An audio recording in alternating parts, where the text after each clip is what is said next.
Good morning. This is Arlan Suderman, Chief Commodities Economist at StoneX, and we're wrapping up the month of May this morning. It's a little before 9 a.m. coming to you from the trading floor as we look at the markets this morning. Overall, we're seeing pressure in the equities this morning. The Federal Appeals Court reversed the decision of the Federal Trade Court the previous day. And so now the reciprocal tariffs are back on for President Trump. And so the enthusiastic response in the stock market to the initial decision has now been reversed. We saw some additional pressure come on this morning when Trump posted on social media that so much for being Mr. Nice Guy.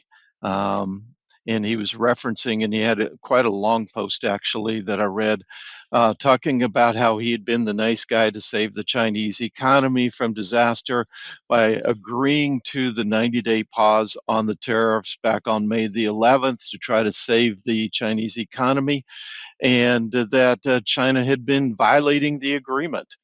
And so the reference there seems to suggest he's about to be tough on them once again. U.S. Treasury Secretary Scott Bessent also indicating and confirming that negotiations between the U.S. and China basically broke down. We got the agreement on May 11th, and not much has happened since then. I anticipate there's been some low-level discussions, but Bessent indicated that if we're going to finish a deal, we actually have to have President Trump and President Xi directly involved in doing so and making it happen. And right now, neither one of them shows any type of a bent toward wanting to be in a negotiating mood. I think both of them are going to be pretty hardline. And this is consistent with what I've been saying now for some time as I've been speaking to groups and even on these videos, that I do not expect a trade agreement with China anytime soon. Now, I do think that eventually we may see one, and if we do, China may agree to buy a considerable amount of U.S. commodities, even though they may be more expensive than alternative sources on the global market, in order to get favorable tariff treatment for the $450 billion worth of consumer goods that he'd like to see have access to in the United States. So that may eventually happen, but I don't expect anytime soon, because I believe that as President Xi Jinping of China watches the news coming out of the United States, he watches all the court challenges, he watches all the criticism in the news by other politicians, including some of President Trump's own party members, that he feels like time is on his side. And if he can wait this thing out, that he has the opportunity to perhaps not have to give away anything in negotiations. And right now he has good popularity at home, where they control the message and where the people have been told that it's the United States that's been using unfair trade practices for years. The United States has been the bully that has declared war on China. And so President Xi is the only world leader willing to stand up to the bully. So he's very popular there, and the people are willing to sacrifice in order to stand up to the bully. So that's why I don't expect a trade agreement anytime soon. Now, the question is, will we fulfill the 90 days or not? And I think that's a question before the markets this morning, the 90-day pause. I say pause. United States left 10% reciprocal tariff on China and 20% tariff related to the movement of fentanyl across our borders out of China. And China left a 10% retaliatory tariff in place. So things are still a little bit more expensive. We are seeing many retailers out of the United States try to stock up during this 90-day window, hoping that they get the full 90-day window to do so. Container orders have quadrupled, and the cost of shipping those containers has jumped about 3.5 times in cost. But the problem is getting ships, because many of the ships have been rerouted to Europe and elsewhere, getting them rerouted to haul those containers to the United States. So there's still some questions there. We did see the first quarter GDP, which was January through March, confirmed yesterday or this week, that we saw a 0.2% contraction, and that was largely because of a hoarding of supplies ahead of the reciprocal tariffs that went into effect on April 2nd. And then today's data showed that we had a dramatic drop in imports in the month of April, and that should then help balance out when we get the second quarter GDP to show that we're not in a recession. In fact, we saw personal income up about 0.8%, personal spending only up about 0.2% after being up 0.7% in March. So in other words, consumers are also hoarding supplies and buying up ahead of the reciprocal tariffs.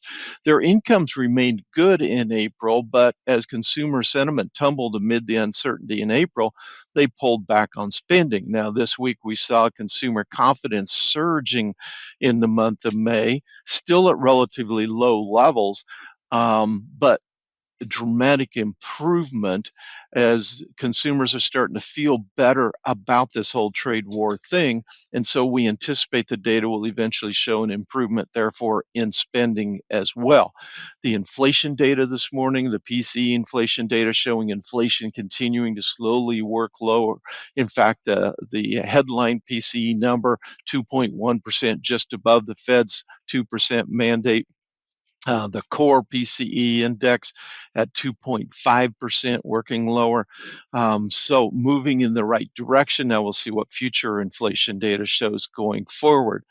As we look overall at the commodity markets this morning, we are seeing oil under pressure, and in particularly when under additional pressure when we saw that post on Truth Social this morning from President Trump. As we look at the grain and oil seeds, we see wheat continuing to rebound, led by Minneapolis after the big disappointment in crop ratings that we saw on Tuesday from USDA on the hard red spring wheat crop in much worse condition than what was anticipated, with some concerns there.